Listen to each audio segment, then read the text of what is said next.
بسم اللہ والصلاة والسلام علی رسول اللہ وبعد۔ ناظرین السلام علیکم ورحمۃ اللہ وبرکاتہ۔ ہماری بات چل رہی تھی کہ دوست اور احباب سے پانی طلب کرنا یا دودھ طلب کرنا اور ان سے کہنا ہمیں پلائیے ہمیں کھلائیے، تو ایسا کیا جا سکتا ہے۔ حدیث نمبر 2571، عبداللہ بن عبد الرحمن ابو طیوالہ، جن کا نام عبداللہ بن عبد الرحمن تھا، انہوں نے کہا کہ میں نے انس سے سنا، وہ کہتے تھے کہ ایک مرتبہ رسول صلی اللہ علیہ وسلم ہمارے اسی گھر میں آئے اور پانی مانگا۔ ہمارے پاس ایک بکری تھی، اسے ہم نے دھویا، پھر میں نے اس میں اسی کنویں کا پانی ملا کر کے نبی صلی اللہ علیہ وسلم کی خدمت میں پیش کیا۔ حضرت ابوبکر آپ کے بائیں طرف بیٹھے ہوئے تھے اور حضرت عمر سامنے تھے، اور ایک دیہاتی آپ کے دائیں تھا۔ جب آپ پی کر فارغ ہوئے تو پیالے میں کچھ دودھ بچ گیا تھا، اس لیے حضرت عمر نے عرض کیا کہ یہ ابوبکر ہیں، یعنی یہ ابوبکر ہیں، آپ ان کو دے دیجئے، لیکن آپ نے اسے دیہاتی کو دے دیا کیونکہ وہ دائیں طرف تھا۔ پھر آپ نے فرمایا دائیں طرف بیٹھنے والے ہی حق رکھتے ہیں، اس لیے خبردار دائیں طرف ہی سے شروع کیا کرو۔ انس نے کہا کہ یہی سنت ہے۔ 3 مرتبہ آپ نے اس بات کو دہرایا۔ مقصد باب اور خلاصہ حدیث یہ ہے کہ ہر انسان کے لیے اس کی مجلس زندگی میں دوست احباب کے ساتھ بے تکلفی کے بہت سے مواقع آتے ہیں۔ شریعت اسلامیہ اس بارے میں تنگ نظر نہیں ہے، اس نے ایسے مواقع کے لیے ہر ممکن سہولتیں دی ہیں جو معیوب نہیں ہیں۔ مثلا اپنے دوست احباب سے پانی پلانے کی فرمائش کرنا، جیسا کہ حدیث میں مذکور ہے کہ نبی صلی اللہ علیہ وسلم نے حضرت انس کے یہاں تشریف لا کر پانی طلب کیا۔ حضرت انس بھی مزاج رسالت کے قدرداں تھے، انہوں نے پانی اور دودھ ملا کر لسی بنا کر پیش کر دیا۔ آداب مجلس کا یہاں دوسرا واقعہ وہ پیش آیا جو روایت میں مذکور ہے۔ حضرت انس نے سنت رسول کے اظہار اور اس کی اہمیت بتلانے کے لیے 3 بار یہ لفظ دہرایا۔ واقعہ یہی ہے کہ سنت رسول کی بڑی اہمیت ہے، خواہ وہ سنت کتنی ہی چھوٹی کیوں نہ ہو۔ فدائیان رسول صلی اللہ علیہ وسلم کے لیے ضروری ہے کہ وہ ہر وقت ہر کام میں سنت رسول کو سامنے رکھیں، اسی میں دارین کی بھلائی ہے۔ باب و قبول ہدیت الصید، شکار کا تحفہ قبول کر لینا۔ نبی صلی اللہ علیہ وسلم نے شکار کے بازو کا تحفہ ابو قتادہ سے قبول کیا تھا۔ حدیث نمبر 2572، متفق علیہ۔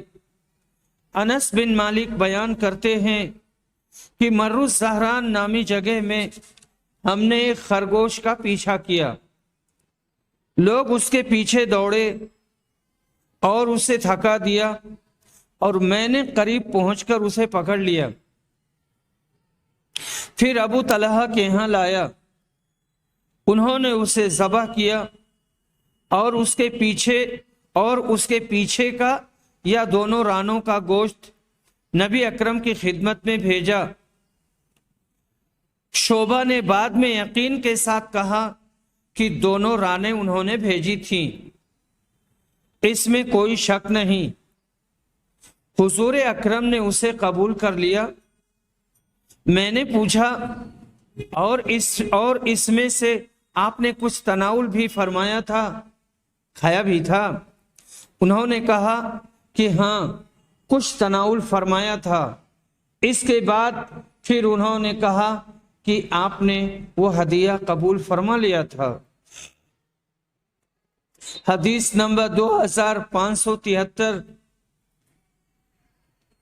عبداللہ بن عباس صعب بن جسامہ سے روایت کرتے ہیں کہ انہوں نے نبی صلی اللہ علیہ وسلم کی خدمت میں گور خر کا تحفہ پیش کیا تھا. آپ اس وقت مقام ابوا یا مقام ودان میں تھے. یہاں یہ راوی کا شبہ ہے. آپ نے ان کا تحفہ واپس کر دیا. پھر ان کے چہرے پر رنج و غم کے آثار دیکھ کر فرمایا میں نے یہ تحفہ صرف اس لیے واپس کیا ہے کہ ہم احرام باندھے ہوئے ہیں. نبی صلی اللہ علیہ وسلم نے ابو قتادہ کا شکار قبول فرما لیا اور صعب بن جسامہ کا واپس کر دیا. حالانکہ آپ ہر دو حالتوں میں محرم تھے. اس کی وجہ یہ کہ محرم شکار محض کو ملکیت میں نہیں لے سکتا، یعنی سالم پورا کا پورا شکار زندہ نہیں لے سکتا ہے، اور حلال ذبیحہ کو ملکیت میں لے سکتا ہے، اس لیے کہ وہ گوشت کے ٹکڑے کی مانند ہے جو شکار کے حکم میں باقی نہیں رہا. اس لیے صعب بن جسامہ کا پیش کردہ گوشت شکار محض تھا، پورا کا پورا شکار انہوں نے دے دیا تھا، اور آپ محرم تھے، لہذا آپ نے اسے واپس فرما دیا. باب قبول الہدیہ، ہدیہ کا قبول کرنا. عائشہ رضی اللہ عنہا روایت کرتی ہیں کہ لوگ رسول صلی اللہ علیہ وسلم کی خدمت میں تحائف بھیجنے کے لیے عائشہ رضی اللہ عنہا کی باری کا انتظار کیا کرتے تھے. اپنے ہدایہ سے یا اس خاص دن کے انتظار سے لوگ آن حضرت صلی اللہ علیہ وسلم کی خوشی حاصل کرنا چاہتے تھے. خدمت نبوی میں تحفہ اور پھر حضرت عائشہ کی باری میں پیش کرنا، ہر دو امور رسول اکرم کی خوشی کا باعث تھے. راوی کے بیان کا یہی مطلب ہے. حدیث نمبر 2575. ابن عباس بیان کرتے ہیں، کہتے ہیں کہ ان کی خالہ ام حفید نے نبی اکرم کی خدمت میں پنیر، گھی اور گوہ کے تحائف بھیجے. نبی صلی اللہ علیہ وسلم نے پنیر اور گھی میں سے تو کھا لیا، لیکن گوہ پسند نہ ہونے کی وجہ سے چھوڑ دی. ابن عباس نے کہا کہ رسول صلی اللہ علیہ وسلم کے اسی دسترخوان پر گوہ کو بھی کھایا گیا، اور اگر وہ حرام ہوتی تو آپ کے دسترخوان پر کیوں کھائی جاتی؟ اس سے پہلے بھی میں ذب کے بارے میں بتا چکا ہوں کہ دب کا ترجمہ گوہ سے نہیں کریں گے.